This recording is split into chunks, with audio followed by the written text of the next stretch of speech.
The stench hits first decay, rust, and the copper temps of old blood mixing with standing water and human waste.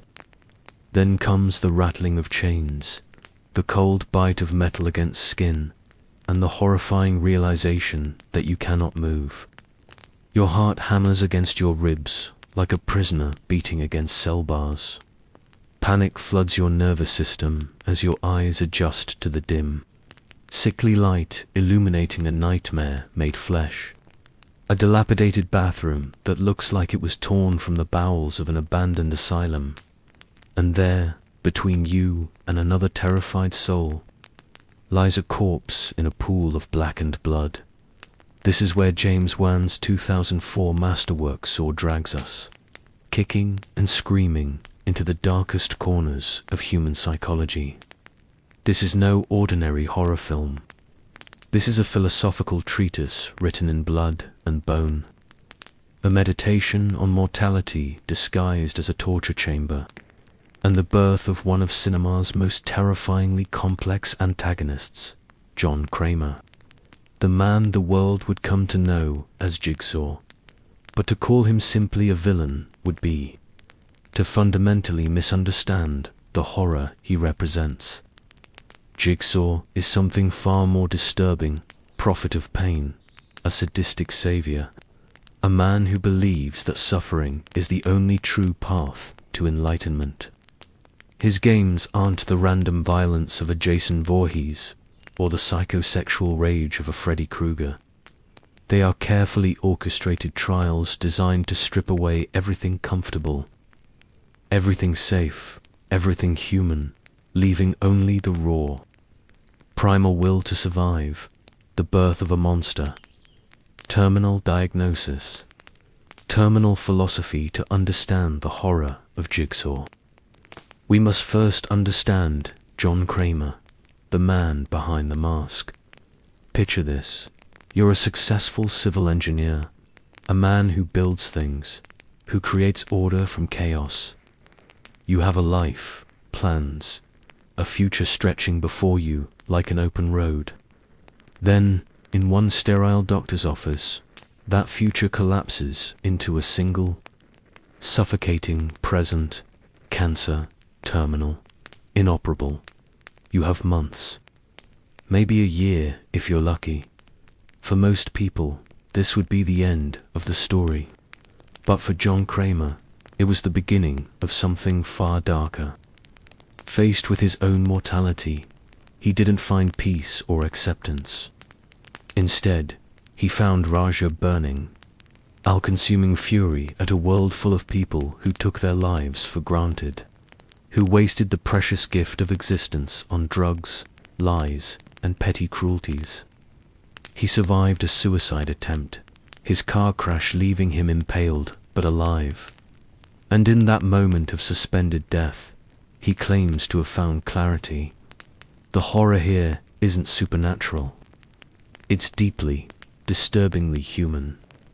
Kramer's transformation into Jigsaw represents the terrifying possibility that extreme suffering can warp even the most rational mind into something monstrous. He didn't become a killer out of sadism or psychopathy. He became a killer because he genuinely believed he was helping people, teaching them the value of life through the crucible of agony. This delusion, this absolutely sincere belief in his own righteousness, makes him infinitely more terrifying than any mindless slasher. The theology of torment. Jigsaw's twisted gospel, I want to play a game. 5 words that have become synonymous with dread. But these aren't games in any conventional sense. They are trials, tests of character, moral examinations conducted with bone saws and razor wire. Jigsaw's philosophy operates on a simple, horrifying premise. People who waste their lives don't deserve to keep them unless they can prove otherwise through extreme suffering. This is the dark heart of Saw's horror, the idea that pain has pedagogical value, that trauma can be therapeutic, that the only way to appreciate life is to nearly lose it in the most brutal way imaginable. Jigsaw sees himself as a teacher, each trap a lesson plan designed for a specific student's particular failing. He is the sadist as educator, the torturer as life coach, the serial killer as self-help guru. The perversion of these normally benign roles into instruments of terror creates a cognitive dissonance that unsettles us on a fundamental level. Consider his victims. They aren't innocents plucked randomly from the world. Each has been carefully selected, studied, stalked. Each represents a specific form of moral failure in Jigsaw's eyes. Amanda Young, the heroin addict, embodies wasted potential. Her drug use is, to Jigsaw, a form of slow suicide, a rejection of life's possibilities. Her trap, the infamous reverse bear trap, engineered to reflect this. The device is clamped to her head, its spring-loaded jaws ready to tear her skull apart in 60 seconds unless she can retrieve the key. But the key isn't hidden in some locked box. It's buried in the stomach of a man who is still alive, still breathing, though heavily sedated. To live, Amanda must quite literally dig through another human being's intestines, must overcome every civilized instinct, must become an animal fighting for survival. The true horror of Amanda's trap isn't the blood, or the gore, it's the transformation it forces. When she emerges, covered in viscera and trauma, she isn't broken. She's reborn. In the most disturbing twist of Saw's narrative, Amanda becomes Jigsaw's most devoted follower, praising him as the man who saved her life. This Stockholm Syndrome on a cosmic scale reveals the most terrifying aspect of Jigsaw's philosophy. Sometimes it works. Sometimes the victim drinks the Kool-Aid, embraces the pain, and emerges believing their torture was justified, even necessary. The surgeon's dilemma. Dr. Lawrence Gordon's Descent of Amanda represents addiction's slow suicide.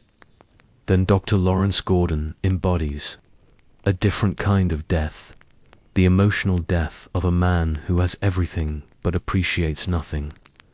A successful oncologist, the irony isn't lost. Gordon has allowed his marriage to decay, his relationship with his daughter to wither. He's having an affair, lying to his family, going through the motions of a life he no longer truly lives. Jigsaw's trap for Gordon is a masterpiece of poetic justice. Chained in that fetid bathroom alongside Adam, a photographer Gordon himself hired to surveil his wife, Gordon is given an impossible deadline: kill Adam by 6 o'clock, or his wife and daughter die. The weapon, a hacksaw, but not for Adam's chains. Those are too strong. The saw is for Gordon's foot. This is horror as metaphor made brutally literal. Gordon must physically sever a part of himself to save his family, just as he has emotionally severed himself from them through his selfishness and infidelity. The trap transforms abstract emotional distance into concrete physical mutilation. Every stroke of that saw through bone and sinew is a lesson in the sacrifices he should have been making all along. The screams, the blood, the unimaginable agony, these are merely the external manifestations of consequences he's been avoiding for years. The genius of this trap lies in its forced introspection. As Gordon saws through his own ankle, every nerve screaming in protest, he cannot help but reflect on the choices that led him here. The pain becomes a form of clarity, burning away all the comfortable lies and rationalizations. In Jigsaw's theology, this moment of extreme physical trauma is also a moment of spiritual awakening, a baptism by blood and bone, the architecture of anguish. Traps as dark poetry. Every trap in Jigsaw's arsenal is a carefully crafted work of perverse artistry, a dark meditation on the specific sin it's designed to punish. These aren't random torture devices. their moral arguments made manifest in steel and springs, each one a sermon delivered through suffering. Paul's razor-wire maze epitomizes this principle. Paul, a man who attempted suicide and then exploited his fake injuries for attention and sympathy, is placed naked in a cage filled with coiled razor wire. The exit is visible, freedom tantalizingly close, but to reach it he must crawl through the wire, allowing it to slice into every inch of his body. The trap's message is brutally clear.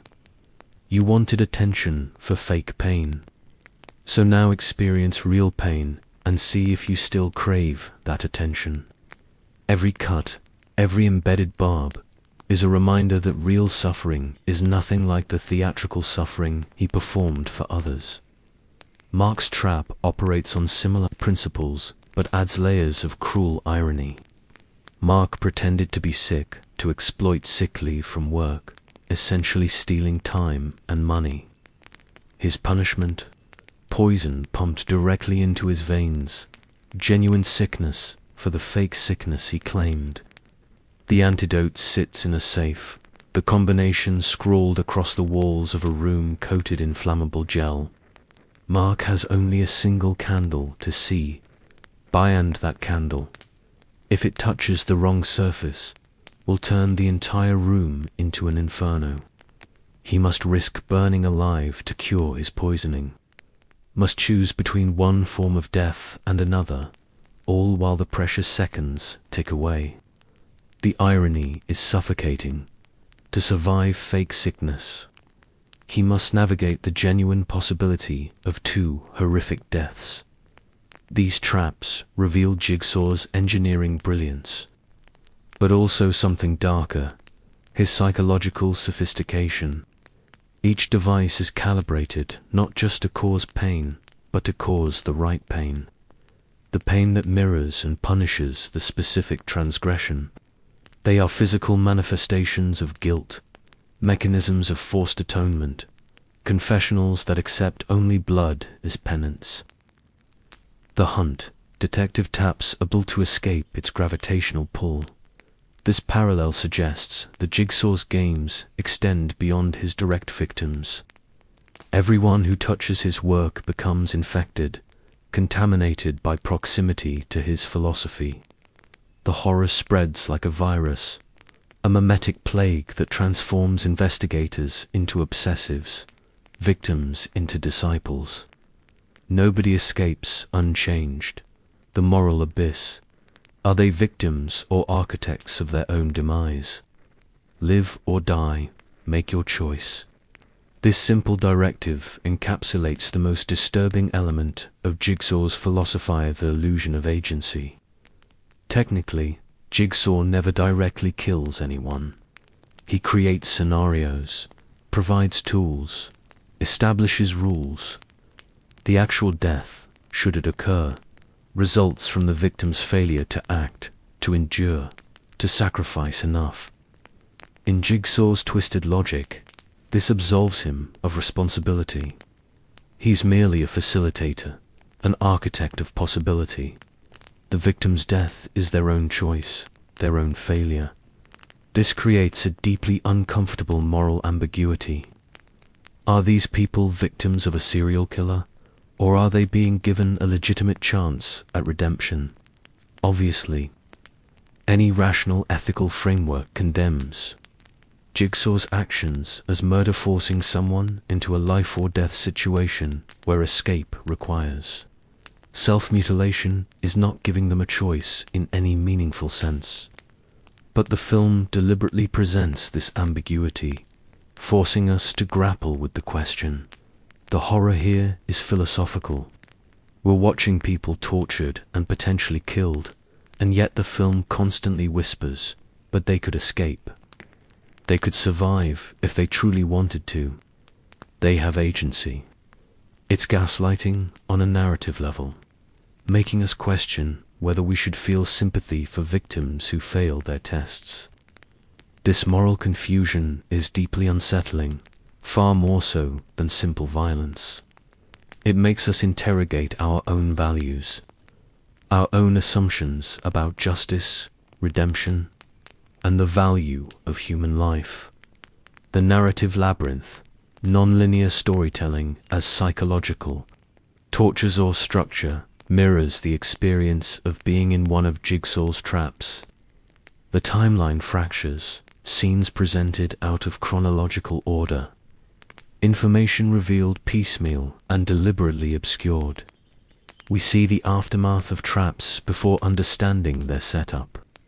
We meet characters mid-game without knowing how they arrived.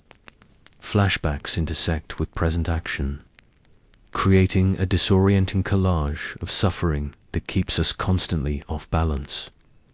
This isn't just stylistic flourish, it's essential to the film's horror.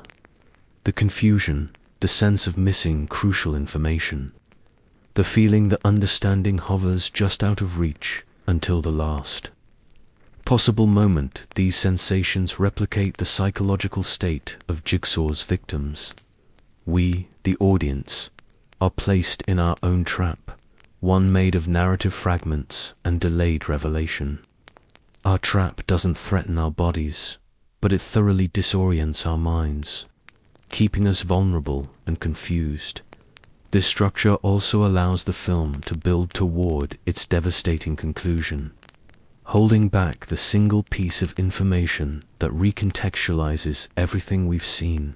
The revelation, game over, and then it happens. The twist that launched a franchise and redefined horror cinema for a generation. Throughout the film, a corpse has been lying in the center of the bathroom. Apparently a suicide, a man who shot himself rather than participate in Jigsaw's game. The body is background, set dressing, ignored by both characters and audience as we focus on the living victims and their desperate struggle. Then, in the film's final moments, after Gordon has sawed off his foot and crawled away, after Adam has been left alone and screaming in the darkness, the corpse moves. It's not a corpse at all. It's John Kramer, Jigsaw himself, lying perfectly still for hours, watching, listening, judging, as he slowly rises to his feet and the haunting melody of Hello Zepp swells. The full scope of his control becomes horrifyingly clear. This revelation is more than just a plot twist. It's a psychological violation. We, along with the characters, have been watched the entire time. Jigsaw wasn't just a voice on a tape recorder, a distant presence manipulating events. He was there, in the room, a silent witness to every moment of terror and desperation. The intimacy of this surveillance is deeply violating. He watched Gordon saw off his own foot. He watched Adam's panic and confusion. He was close enough to touch them the entire time. The implications cascade outward, forcing a complete revaluation of every scene. That's not just a body in the room, that's the puppet master himself, the director present for the entire performance. Every line of dialogue, every decision, every moment of hope or despair played out under his watchful gaze. The control he exercised was absolute, his planning flawless, his patience inhuman. His final words, "game over," aren't just a declaration of victory. They're the closing of a casket, the sealing of a tomb. As he shuts off the lights and leaves Adam screaming in the darkness, he's not just physically trapping him, he's psychologically annihilating him, ensuring that even if Adam somehow escapes, he'll never truly be free of this moment. The game may be over, but the trauma is eternal. The engineer of nightmares, Jigsaw's terrifying competence. What makes John Kramer so horrifying is his sheer competence. He's not a supernatural entity or an unstoppable force of nature. He's a man, an engineer with cancer who happens to be frighteningly good at his job. His traps work with mechanical precision because he understands load-bearing weights, spring tensions, and structural weaknesses. His psychological manipulation succeeds because he studies his victims thoroughly, understanding their fears and weaknesses better than they understand themselves. This competence is terrifying because it's achievable. Jigsaw doesn't have supernatural powers or impossible resources. He has time, intelligence, and an absolute willingness to commit to his vision. He represents the horror of human potential turned toward dark purposes. The terrible things that genius can accomplish when unmoored from empathy or ethical constraint. Moreover, he's a dying man, which adds urgency and pathos to his mission. He's racing against his own deteriorating body, trying to save as many people as possible before the cancer claims him. This creates a perverse nobility in his eyes. He's spending his final days trying to improve the world, even if his methods are monstrous. The dedication, the sacrifice of his remaining time, the physical agony he must endure while constructing his trap saw of this, in his twisted view, proves his sincerity. The cultural wound, why Saw resonated. Saw premiered in 2004, 3 years after September 11th, in a world grappling with new forms of anxiety and powerlessness. The film tapped into a cultural moment obsessed with control, security, and the fragility of safety. Its victims aren't stalked by a monster in the woods, they wake up already captured, already doomed unless they can solve an impossible puzzle. There's no running away, no calling for help. The trap has already sprung before they even know they're in danger. This reflected, post-9/11's fears, that danger could strike without warning, that security was illusory, that ordinary life could transform into nightmare in an instant. The film's torture-based horror also emerged during debates about enhanced interrogation techniques and the ethics of inflicting pain for supposedly greater purposes. Jigsaw's justifications that his torture serves a higher purpose, that it's for the victim's own good, comfortably echoed real-world rationalizations for state-sanctioned violence. But beyond these topical resonances, Saw touches something more primal, the fear that suffering is meaningless, that pain serves no purpose, that we might endure horrible things and learn nothing, gain nothing, remain unchanged except for the trauma. Jigsaw's philosophy, as deranged as it is, offers a perverse comforted idea that pain can be meaningful, that suffering can transform us, that there's a reason behind the agony. This is a lie, of course, but it's a seductive one, especially in a world that often feels random and cruel. The legacy of pain, Jigsaw's immortality. John Kramer died, but Jigsaw lives in sequels, certainly, but also in the cultural imagination. He represents a particular type of villain, the one who truly believes in his mission, who views himself as the hero of his own story. His moral code, however twisted, remains internally consistent. He follows his own rules, applies his own logic, never wavers in his conviction. This makes him far more disturbing than villains who kill for pleasure or profit. Those motivations we can understand, even if we condemn them. But Jigsaw's altruistic sadism, his therapeutic torture, his redemptive mutilation, these concepts are genuinely alien, fundamentally incomprehensible to most people. We cannot relate to someone who believes that forcing a woman to dig through a living man's intestines is an act of compassion. Yet, the franchise's enduring popularity suggests that something about this philosophy fascinates us. Perhaps it's the underlying question Jigsaw forces us to confront. Are we wasting our lives? Do we appreciate what we have? What would we sacrifice to survive? These questions linger long after the credits roll. Uncomfortable thoughts that surface during quiet moments. Conclusion: the teacher, the monster, the mirror. In the end, Jigsaw functions as a dark mirror, reflecting our own fears about wasted potential, meaningless existence, and the value we place on life. He's the voice in our heads that whispers we're not living fully, not appreciating enough, not making the most of our limited time. He's the manifestation of our harshest internal critic. Armed with power tools and a terminal diagnosis, the art of pain, as Saw presents it, isn't about the blood or the gore. It's about the terrible question at the heart of the film. What is life worth? Jigsaw's answer is that life is worth exactly as much as we're willing to suffer to keep it. It's a nihilistic, brutal calculus, one that reduces human existence to mere survival instinct. But it's also an answer, a framework, a philosophy.